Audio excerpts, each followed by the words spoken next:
everyone, welcome back to the vlog. ഇന്ന് നമ്മൾ സിൽവാസിൽ നിന്ന് ദമനിലേക്ക് പോകുന്ന ഒരു കുഞ്ഞ് യാത്രയാണ്. ദമനിലെ കാഴ്ചകളും പോകുന്ന വഴികളിലെ കാഴ്ചകളും ഞാൻ ഈ വീഡിയോയിൽ ഉൾപ്പെടുത്തിയിട്ടുണ്ട്. കാണാൻ മറക്കരുതേ. ഇപ്പോൾ നമ്മൾ സിൽവാസ് വിട്ട് യാത്ര തുടങ്ങുകയാണ്.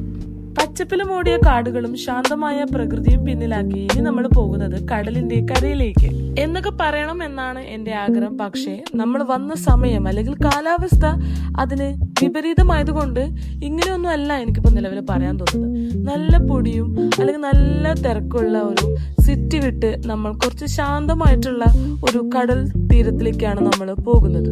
ഇങ്ങനെയൊക്കെ പറയുന്നതായിരിക്കും കുറച്ചുകൂടി സന്ദർഭോചിതപരമായിട്ടുള്ള ഒരു നിഗമനം. ഏകദേശം നമ്മൾ സിൽവാസിയിൽ നിന്ന് ദമനിലേക്ക് എത്താൻ 45 മിനിറ്റ് എടുത്തിട്ടുണ്ടായിരുന്നു. ഇപ്പോൾ ഞങ്ങൾ നടക്കുന്നത് ദമനിലെ പഴമ നിറഞ്ഞ ഒരു വഴിയിലൂടെയാണ്. ഇവിടെയുള്ള ഈ പഴയ കെട്ടിടങ്ങൾ ഓരോ മതിലിലും ഒരു കഥ പറയുന്ന പോലെ തോന്നുന്നു. ചുവരുകളിൽ വരച്ചിരിക്കുന്ന മനോഹരമായ ചിത്രങ്ങൾ നിറങ്ങൾ കൊണ്ട് ജീവന്തമാക്കിയ ഒരു കലാപ്രപഞ്ചം പോലെ. കാലത്തിന്റെ അടയാളങ്ങൾ ഇപ്പോഴും സൂക്ഷിച്ചിരിക്കുന്ന ഈ മതിലുകൾക്ക് ഇന്നത്തെ ആർട്ട് ഒരു പുതിയ ജീവൻ നൽകിയിരിക്കുന്നു. കാൽക്കീഴിൽ പച്ചപ്പുല്ലുള്ള പുല്ല്, ചുറ്റും ശാന്തമായ ഒരു അന്തരീക്ഷം. ഇവിടെ നടക്കുമ്പോൾ സമയം പിന്നോട്ട് പോയ പോലെ ഒരു ഫീൽ. ഓരോ ചുവടും ഒരു പുതിയ കാഴ്ച, ഓരോ കാഴ്ചയും ഒരു ഓർമ്മ. ഇതാണ് ദമന്റെ മറ്റൊരു മുഖം. പ്രകൃതിയും ചരിത്രവും കലയും ഒന്നിച്ചു ചേരുന്ന ഒരു മനോഹര ഇടം. പോർച്ചുഗീസ് ഭരണകാലത്ത് നിർമ്മിക്കപ്പെട്ട ഈ കോട്ട നൂറുകണക്കിന് വർഷങ്ങളായി ചരിത്രത്തിന്റെ സാക്ഷിയായി നിലകൊള്ളുന്നു. വലിയ കല്ലുകൾ കൊണ്ട് പണിത ശക്തമായ മതിലുകൾ, കടലിനെ നിരീക്ഷിക്കാൻ പറ്റുന്ന ഉയർന്ന ബാസ്റ്റനുകൾ, ഇവയെല്ലാം പഴയ കാലത്തിലെ പ്രതിരോധ സംവിധാനങ്ങളുടെ മഹത്വം വ്യക്തമാക്കുന്നു. ഇപ്പൊ നമ്മളുള്ളത് ഒരു ബീച്ചിന്റെ അടുത്തുള്ള ഒരു എന്തായിരുന്നു അതിനെ പറയുന്നത്, എന്തോ പറയുന്നുണ്ടായിരുന്നു, ചർച്ചല്ല, ഫോർട്ട്. അപ്പം അവിടെയാണ് നമ്മളിപ്പോൾ ഉള്ളത്. ഞാൻ ബീച്ച് എന്ന് പറയുമ്പോൾ ഈ സൈഡിലാണ്. അതായത് ഫുൾ കപ്പലും ചരക്ക് കപ്പല്, മീൻ പിടിക്കുന്ന കപ്പല്. അതാണ് അധികവും ഇവിടെ നോക്കുമ്പോൾ കാണാൻ പറ്റും. ആണ്ടോ, ഇതൊക്കെ അതാണ്. ഇതാണ് ഫോർട്ട്. സെയിം തന്നെ അപ്പുറത്തും ഉണ്ട്. അപ്പം ഇതിന്റെ ഉള്ളിലൂടെ നടക്കുമ്പോൾ അല്ലെങ്കിൽ ഇതിന്റെ ഉള്ളിലുള്ള വീഡിയോസ് കണ്ടാൽ നിങ്ങൾക്ക് ചിലപ്പോൾ തോന്നിയിട്ടുണ്ടാവും, എനിക്ക് തോന്നിയിട്ടുണ്ട്, എനിക്ക് ഫീൽ ചെയ്തിട്ടുണ്ട്. നമ്മുടെ ഫോർട്ട് കൊച്ചിയില്ലേ, ആ ഒരു കണക്കാണുള്ളത്. ഫോർട്ട് കൊച്ചിന്റെ ആ ഒരു വൈബാണ് ഇൻസൈഡ് ദ ഫോർട്ട്. പിന്നെ നമ്മളിപ്പം ഇത് കൂടി പോയിട്ട് മറ്റേ സൈഡിൽ കൂടി പോകുന്ന പറഞ്ഞത്. പക്ഷേ എന്താ എങ്ങനെ നമുക്ക് അറിയില്ലല്ലോ, നമ്മൾ ആദ്യമായിട്ട് കാണുന്നതുകൊണ്ട്. നമ്മുടെ കൂടെ ഉള്ളവർ അവിടെ വണ്ടി വെയിറ്റിംഗ് ആണ്. നമുക്കിങ്ങനെ കുറച്ച് വീഡിയോസും ഫോട്ടോസും എടുക്കണം എന്നുള്ളതുകൊണ്ട്. ആ ഹെലികോപ്റ്റർ ആണെന്നുണ്ടോ, ഒരു കുഞ്ഞു സാധനമാക്കിയ ആ സാധനം, അതൊരു വെറൈറ്റി ഹെലികോപ്റ്ററാണ്. ആർമിക്കാരുടേതായിരിക്കാം. സോ അതുകൊണ്ടാണ് നമ്മൾ കുറച്ച് നടക്കാമെന്ന് വിചാരിച്ചിട്ട് നടക്കുന്നത്. അവർ ഈ വഴി കൂടി തന്നെ വണ്ടിയിൽ വരും. അപ്പം നമുക്ക് എന്തായാലും കാണാനുള്ള കാഴ്ചകൾ വണ്ടിയിലിരുന്ന് കാണുന്നതിനേക്കാളക്കും നടന്ന് കാണുമ്പോൾ കുറച്ചും കൂടി നല്ലതാണ്. ഇവിടെ നല്ല വെയിലുണ്ട് കേട്ടോ. വെയിലുണ്ടെന്ന് പറഞ്ഞാൽ നല്ല വെയിലുണ്ട്. കാരണം ഇപ്പം ഏകദേശം 12:30 ആ ഒരു സമയമായിട്ടുണ്ട്. പക്ഷെ എന്നാലും കാറ്റുള്ളത് കൊണ്ട് നമുക്ക് ആ ഒരു വെയില് അധികം നമ്മളെ ബുദ്ധിമുട്ടിപ്പിക്കുന്നില്ല. അതാണ്. പിന്നെ ഇതാണ്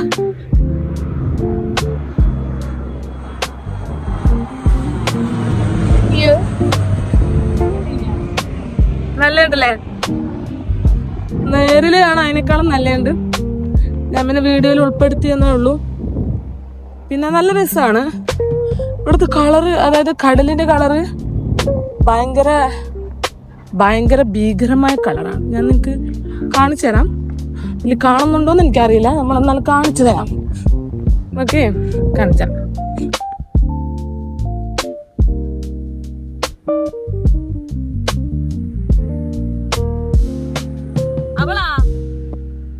കണ്ടോ, ഭയങ്കര ഡാർക്ക്. അപ്പുറത്തൊക്കെ വേറെ എന്തോ കളർ വേരിയേഷൻസ് ഒക്കെ ഉള്ള പോലെ തോന്നുന്നുണ്ട്. കോട്ടയുടെ ചുറ്റും പരന്നു കിടക്കുന്ന കടൽ കാഴ്ച അത് ഈ സ്ഥലത്തിന് ഒരു പ്രത്യേക ഭംഗിയും ശാന്തതയും നൽകുന്നു. ഇതൊരു കെട്ടിടം മാത്രമല്ല, ഇതൊരു കാലഘട്ടത്തിന്റെ കഥയാണ്. ചരിത്രം ഇന്നും ജീവിച്ചിരിക്കുന്ന ഒരു ഇടം. ഇതാണ് ദമന്റെ ലൈറ്റ് ഹൗസ്. കടലിന്റെ നടുവിലൂടെ സഞ്ചരിക്കുന്ന കപ്പലുകൾക്ക് വഴികാട്ടിയായ ഒരു ശാന്തമായ കാവൽക്കാരൻ. രാത്രിയുടെ ഇരുട്ടിലും കനത്ത മഴയിൽ പോലും വഴി തെറ്റാതെ മുന്നോട്ട് പോകാൻ സഹായിക്കുന്ന ഒരു പ്രകാശം. കുറച്ചധികം നീണ്ടു നിന്നിട്ടുള്ള റോഡരികിൽ കൂടി, അതായത് ബീച്ചിന്റെ സൈഡിൽ കൂടി നമ്മളിങ്ങനെ കാഴ്ചകൾ കണ്ട് അങ്ങനെ തന്നെ പോയി.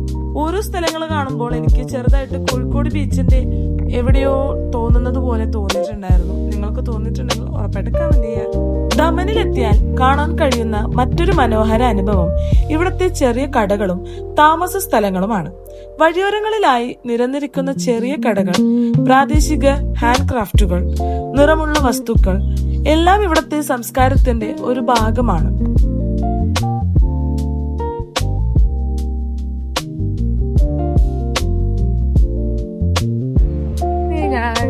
നമ്മളുടെ അടുത്തത് പോകുന്നത് പാണ്ഡ്യാല കയറാനാണ്. പാണ്ഡ്യാല വെറുതെ ഇല്ലതാ. ഓക്കെ, ഇത് വേറെ എന്തോ സംഭവമാണ്. നമുക്ക് കയറി നോക്കാം. ഇതാണ് ദമനിലെ പ്രധാനപ്പെട്ട ഒരു ഷോപ്പിംഗ് സെന്റർ. നിറങ്ങളാൽ നിറഞ്ഞ ഒരു ചെറിയ ലോകം പോലെ ഓരോ കടയും ഓരോ പ്രത്യേകതകളുമായി നിങ്ങളെ ആകർഷിക്കും. ഇത് നമ്മൾ ബ്രോഡ്വേ പോലത്തെ ഒരു ഏരിയ ആണ്. ബ്രോഡ്വേ പോലെ എന്ന് പറയുമ്പോൾ കുറച്ചുകൂടി ഇങ്ങനെ ഇപ്പുറം വലിയ വ്യത്യാസമൊന്നും ഗ്യാപ്പൊന്നും ഇല്ലാത്ത കടകളാണ് നമുക്കിവിടെ കാണാൻ പറ്റുന്നത്. ഇവിടെ നിങ്ങൾക്ക് ലഭിക്കുന്നത് പ്രാദേശിക ഹാൻഡ് ക്രാഫ്റ്റുകൾ, സുന്ദരമായ സ്മരണികകൾ, വസ്ത്രങ്ങൾ, ചെറിയ ഗിഫ്റ്റ് ഐറ്റങ്ങൾ എല്ലാം ഒരു സ്ഥലത്ത് തന്നെ. വഴിയോരങ്ങളിൽ നടക്കുന്ന ഈ ചെറിയ ഷോപ്പിംഗ് അനുഭവം ദമന്റെ സംസ്കാരത്തെയും ജീവിത ശൈലിയെയും അടുത്തറിയാൻ സഹായിക്കുന്നു. നമ്മൾ അതിന്റെ ഉള്ളിലെ കാഴ്ചകളൊക്കെ കഴിഞ്ഞിട്ട് പുറത്തിറങ്ങിയേക്കുവാണ്. ഇനി കുറച്ച് ബീച്ചിൽ പോയിട്ട് ഫുഡ് കഴിക്കണം. അതാണ് ഫുഡൊക്കെ നമ്മൾ കൊണ്ടുവന്നിട്ടുണ്ടായിരുന്നു. അപ്പൊ നമ്മൾ കാണാം. ഓക്കെ, ദമനിൽ യാത്ര ചെയ്യുമ്പോൾ ശ്രദ്ധേയമായ ഒരു കാര്യമാണ് ഇവിടുത്തെ പാർക്കിംഗ് സംവിധാനം. വളരെ ക്രമീകരിച്ചും സൗകര്യപ്രദമായും ഒരുക്കിയിരിക്കുന്ന പാർക്കിംഗ് ഏരിയ സഞ്ചാരികൾക്ക് വലിയൊരു സഹായമാണ്.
വാപ്പി റെയിൽവേ സ്റ്റേഷൻ അടുത്ത് തന്നെ ചെറിയ ബഡ്ജറ്റ് ഷോപ്സ് മുതൽ പ്രീമിയം സ്റ്റോർസ് വരെ എല്ലാം ഇവിടെ കിട്ടും. Local bazaar vibes, colourful dresses, ഒരൊറ്റ സ്ഥലത്ത് തന്നെ ഫുൾ ഷോപ്പിംഗ് എക്സ്പീരിയൻസ്. ട്രാവൽ വന്നാൽ ഇവിടെ ഷോപ്പിംഗ് മിസ് ചെയ്യാൻ പാടില്ല. വാപ്പിയിലെ ഷോപ്പിംഗ് എക്സ്പീരിയൻസ് തന്നെ വേറെ ലെവലാണ്. ഇവിടെ നിങ്ങൾക്ക് സിമ്പിൾ കുർത്തി മുതൽ ഹെവി വെഡിങ് ഡ്രസ്സ് വരെ എല്ലാം കിട്ടും. ബഡ്ജറ്റ് ഫ്രണ്ട്ലി ഓപ്ഷൻസ് ആണ് ഏറ്റവും വലിയ പ്ലസ് പോയിന്റ്. 200 മുതൽ തന്നെ കുർത്തി തുടങ്ങും. 1000 മുതൽ 2000 റേഞ്ചിൽ നല്ല ക്വാളിറ്റി ഡ്രസ്സ് ഈസിലി കിട്ടും. സാരി ലവേഴ്സുക്ക് ഇവിടെ വലിയ കളക്ഷൻ ഉണ്ട്. സിമ്പിൾ മുതൽ ഡിസൈനർ വരെ പ്രൈസ് റേഞ്ച് 300 മുതൽ 3000 വരെ. വെഡിങ് ഓർ പാർട്ടി വേണ്ടവർക്ക് lehenga and heavy dress options പ്ലെന്റിയാണ്. അതുകൊണ്ട് തന്നെ വാപ്പി ഷോപ്പിംഗ് സെന്റർ ഒരു ചെറിയ മാർക്കറ്റ് അല്ല, ഫുൾ ഫാഷൻ ഹബാണ്. ഇവിടുത്തെ മറ്റൊരു അട്രാക്ഷൻ ആണ് പർദ കളക്ഷൻ. ഇവിടെ നിങ്ങൾക്ക് സിമ്പിൾ ഡെയിലി വിയർ പർദ മുതൽ സ്റ്റൈലിഷ് ഡിസൈനർ അബായ വരെ എല്ലാം ലഭ്യമാണ്. ഹലോ ഗൈസ്, നമ്മളുടെ ഇന്നത്തെ കറക്കങ്ങളൊക്കെ കഴിഞ്ഞിട്ട് നമ്മൾ റൂമിലെത്തിയിട്ടുണ്ടാവും. അപ്പൊ ഇന്ന് 3:30 ആയിട്ടുണ്ട്. ഇനി ഈവനിങ് ചിലപ്പോൾ പുറത്തിറങ്ങും, ഇല്ലെങ്കിൽ ഇറങ്ങൂല. എന്താന്ന് വെച്ചാൽ ഞാനപ്പോൾ വീഡിയോയിൽ കാണിക്കാം. ഓക്കെ, കുളിക്കണം, നല്ല പൊടിയൊന്നും ഉണ്ടായില്ല, കാരണം അവിടെ അത്ര പൊടിയുള്ള ഒരു സ്ഥലമില്ലായിരുന്നു. അവിടെ നല്ല കാറ്റൊക്കെ ഉള്ള നല്ലൊരു അന്തരീക്ഷമായിരുന്നു. ഗുഡ്. സോ നമ്മുടെ മുഖത്ത് അങ്ങനെ ഇല്ല. പക്ഷെ എന്നാലും നമ്മള് പോകുമ്പോഴും ഞാൻ ചെറുതായിട്ട് വണ്ടിയിൽ ഉറങ്ങിയായിരുന്നു, വരുമ്പോഴും ചെറുതായിട്ട് വണ്ടിയിൽ ഉറങ്ങിപ്പോയി. സോ ഒന്ന് ഫ്രഷ് ആവാൻ, റീഫ്രഷ് ആവാൻ നമ്മളൊന്ന് ഫ്രഷ് ആവണം. അത്ര ഗുഡ് ഈവനിങ് ഗായ്സ്. നമ്മളൊരു ഈവനിങ് വാക്കിലേക്കാണ് നടന്നുകൊണ്ടിരിക്കുന്നത്. Welcome to the blog. Today's vlog nothing more special.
നമ്മള് സിൽവാസിൽ വന്നിട്ട് ഇത്രയും തിരക്കുകൾ വരുമെന്ന് നമ്മൾ ഒരിക്കലും പ്രതീക്ഷിച്ചില്ല ഗൈസ്.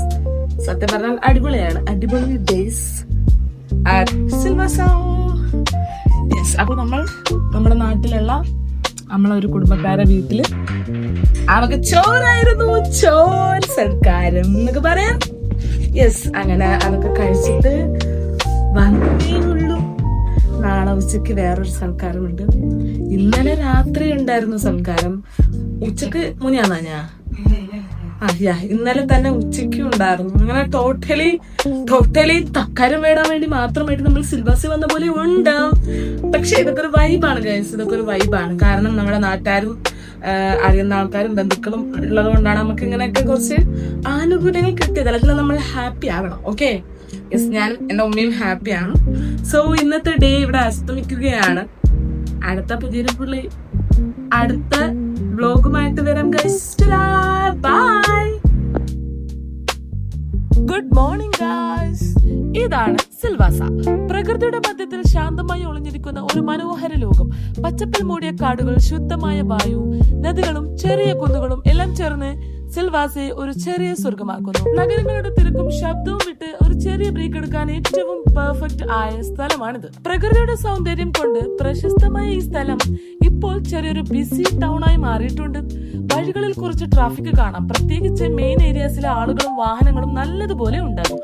പക്ഷേ അതുകൊണ്ട് ഇവിടെയുള്ള ചാം കുറയുന്നില്ല. നഗരത്തിന്റെ ചെറിയ തിരക്കിനൊപ്പം തന്നെ ഇവിടെ ഇപ്പോഴും പ്രകൃതിയുടെ ശാന്തത ഫീൽ ചെയ്യാൻ കഴിയുന്നു. ഒരു ഭാഗത്ത് ബിസി സ്ട്രീറ്റ്സ്, മറ്റൊരു ഭാഗത്ത് പച്ചപ്പും ശാന്തതയും. ഇതാണ് സിൽവാസയുടെ റിയൽ ബ്യൂട്ടി. മോഡേൺ ലൈഫിനെയും നേച്ചറിനെയും ഒരുമിച്ച് നിൽക്കുന്ന ഒരു സ്ഥലം. നമ്മൾ അടുത്ത തക്കാരം കഴിക്കാൻ പോകുന്നു. പോർട്രേറ്റ് ഇട്ടോണ്ട് എനിക്ക് കരിഞ്ഞ പോലെ ഉണ്ട് അല്ലേ? വെളിച്ചെത്ര സെറ്റാവും. ഇതാണ് സിൽവാസയുടെ രാത്രി. പകൽ കാണുന്ന തിരക്കിന് ശേഷം ഇവിടെ രാത്രി ഒരു വ്യത്യസ്തമായ ശാന്തതയിലേക്ക് മാറുന്നു. റോഡുകൾക്ക് ഇരുവശവും ലൈറ്റുകൾ തെളിഞ്ഞു നിൽക്കുന്നു. അത് മനോഹരമായ ഒരു ഗ്ലോ ഈ സ്ഥലത്തിന് നൽകുന്നു. വണ്ടികളുടെ ലൈറ്റുകൾ നീണ്ട വരികളായി നീങ്ങുമ്പോൾ ഒരു സിനിമാറ്റിക് ഫീൽ തന്നെ ഉണ്ടാകും. തണുത്ത രാത്രി കാറ്റ്, ശാന്തമായ റോഡുകൾ, ഒറ്റയ്ക്ക് നടക്കുമ്പോൾ പോലും മനസ്സിന് ഒരു റിലാക്സേഷൻ ആണ് മക്കളെ. ഇന്ന് ഭയങ്കര ആവേശമുള്ള ദിവസമാണ്. കാരണം ഇന്ന് നമ്മുടെ ലാസ്റ്റ് ഡേ അറ്റ് സിൽവാസ. അപ്പൊ നമ്മള് നാളെ രാവിലെ നേരത്തെ 8 മണിക്കാണ് നമ്മുടെ ട്രെയിൻ. സോ ഇന്ന് നമ്മള് സിൽവാസയിലുള്ള ലാസ്റ്റ് രാത്രിയാണ് മക്കളെ, ലാസ്റ്റ് രാത്രി. സോ ഞാൻ കുറേ തിരിഞ്ഞിട്ട് അവിടെ ഇവിടെ ഒക്കെ പോവാൻ തോന്നിയ സ്ഥലങ്ങളിലൊക്കെ പോയി. ഞാനിപ്പോ തിരിച്ച് കോട്ടേഴ്സിൽ കയറാൻ പോകണം. ഞാൻ ഉമ്മാനെ വിളിച്ചായിരുന്നു ലാസ്റ്റ് ഡേയിൽ നമുക്ക് പോയിട്ട് വരാം, കറങ്ങിയിട്ട് വരാന്നൊക്കെ. പക്ഷേ പുള്ളിക്കാരി വന്നില്ല ഗൈസ്, വന്നില്ല. സോ ഞാൻ വിചാരിച്ചു ഓക്കെ ഫൈൻ, ഞാൻ ഒറ്റയ്ക്ക് കറങ്ങാം. അങ്ങനെ ഇതാ ഞാനിവിടെ ഇരിക്കുന്നു. പക്ഷെ ഞാൻ പോകുന്നു. ഇവിടെ അടുത്ത് തന്നെയാണ്. ഞാൻ ജസ്റ്റ് ഒന്നൊരു കടയിൽ ജസ്റ്റ് എന്തോ ചെറിയ സാധനം കണ്ടപ്പോൾ വാങ്ങാന്ന് വിചാരിച്ചു, പക്ഷെ കിട്ടിയില്ല, ചീറ്റിപ്പോയി. So by. ചിലപ്പോൾ ഞാൻ ആ വീഡിയോ എടുക്കും, ഇല്ലെങ്കിൽ ഞാൻ രാത്രി നാളെ രാവിലെ ഒരു വീഡിയോ ആയിട്ട് ഇറക്കി കാണാം. Okay, bye bye.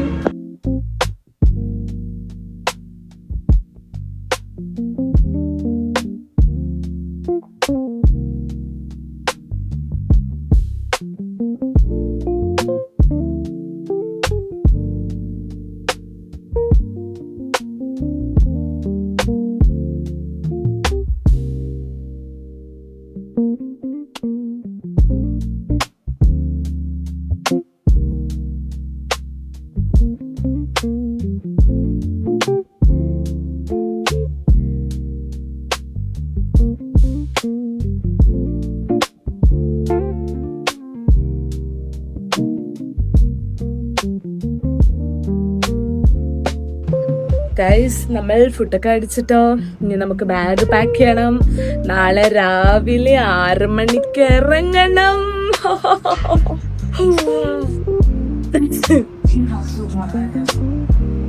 പിന്നെ